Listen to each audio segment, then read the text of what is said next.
ازيكم يا بنات؟ عاملين ايه؟ يا رب تكونوا بخير. النهارده معانا اوردر جديد. الاوردر ده طلعته برضو في نفس اليوم اللي خرجت فيه الكيك وانا تعبانه. زي ما انتم شايفين انا ماسكه ايديا كده، ماسكه بايدي الاتنين الكيس او القرطاس، وحد تاني كان بيلف لي القعده لاني ما كنتش قادره اتعامل لوحدي. لان الكانولا كانت متركبه في ايديا، وزي ما قلت لكم انا ما كانش ينفع. خلاص العملاء كانوا حولوا لي المبلغ، ما كانش ينفع اجي يعني قبلها بيومين واقول لهم خلاص انا مش هقدر اعمل لكم الشغل بتاعكم واتصرفوا هاتوا من حد بره. فلازم يكون المصداقية في كل حاجة، حتى لو انا تعبانة زي كده لازم اقوم واعمل شغلي. هما ملهمش دعوة وملهمش علاقة، انا تعبانة انا كويسة، هما خلاص بقى عايزين شغلهم. زي ما انتوا شايفين انا برضو ما رضيتش اطول عليكم في الديزاين دوت. والديزاين التاني برضو انا ما عوقتش فيه، بس عشان زي ما انتوا شايفين انا تعبانه وكنت بقص حاجات كتير ما كنتش بصورها. الديزاين ده انا عملته معاكم قبل كده، اتطلب مني، انا كنت عاملاه في عيد جوازي، اتطلب مني كده حوالي 3 مرات. مرتين نفس الديزاين بتاعي، ومره نفس الديزاين بس الصوره كانت متغيره. الكلاينت حبت ان هي تحط صورتها هي وجوزها. انا خلصت كده الكيك وافتكرت اني انا اصلا نسيت احط القطعة او الورقة اللي احنا بنبقى كاتبين عليها الجملة اللي بتبقى محطوطة من جوه. هو برضو مختارين نفس الجملة، محدش غيرها. فحطيتها كده من جوه وضيتها بالكريمة. وبعد كده جبت الشخصية الكرتونية ديت وحطيتها كده. الحجم ده يا بنات حجم ميني يكفي فردين.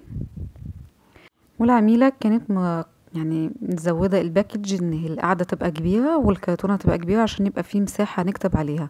يعني ده الحجم الكوري اللي انا بخرجه عندي يكفي فردين، مقاس 12. ولكن العميلة حبت ان احنا نكبر في القعدة ونكبر في الكرتونة، فطبعا السعر بيختلف طبعا يعني. حطيت برضو القلوب زي ما انتم شايفينها كده، هو نفس الستايل هو لكن اختلاف بس ايه؟ في فروع الشجر ديت. يعني حطيت معاها احمر، هو كنت على طول بعملها باللون اللي هو الابيض الصغير اللي انا بحطه من تحت ده، حطها من فوق اصفر واحمر. فكان المتاح عندي يعني، لان انا اصلا بجيب الفروع دي على بعضها، فطبعا استخدمتها في كذا اوردر، فده كان المتاح عندي. وزي ما انتوا شايفينها كده بنحطها في الجنب بتمسك مع الكريمة والدنيا بتبقى تمام جدا. اللون ده بيبقى الجزء الخارجي بس هو اللي فيه لون، لكن الكريمة نفسها من جوه بيضة. واللون ده بتبقى الوان جل غذائية، انا بجيب ماركة ماجيك، بتبقى مريحة جدا في الاستخدام، وطعمها ما بيغيرش ولا بتملح في الكريمة، لان في انواع تانية بتخلي الكريمة تكون حادقة.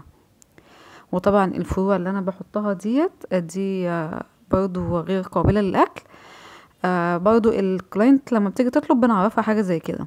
وبعد كده كتبت بقى على البورد بتاعتي من تحت نفس برضو الكلام اللي انا عملته في الديزاينات اللي هي نفس الشبه. والفكرة هنا للأسف ان القعدة كانت لونها ذهبي، فما كانتش مبينة الكلام معايا كويس. وانا عشان كده بفضل استخدم القواعد البيضة، وللأسف مش بلاقيها باستمرار. فالبنات برضو اللي كانت بتسألني على اسعارها انا بجيبها جملة وقت ما بلاقيها، وبعد كده السعر بتاعها طبعا اكيد بيختلف. ده كان شكل الفيديو بتاع النهاردة، يا رب يكون فيديو النهاردة عجبكم ويكون قصير كده وهو خفيف على قلبكم، لان انا فعلا كنت في الوقت ده تعبانة، فالحمد لله على كل شيء. اشوفكم فيديو جديد، باي باي.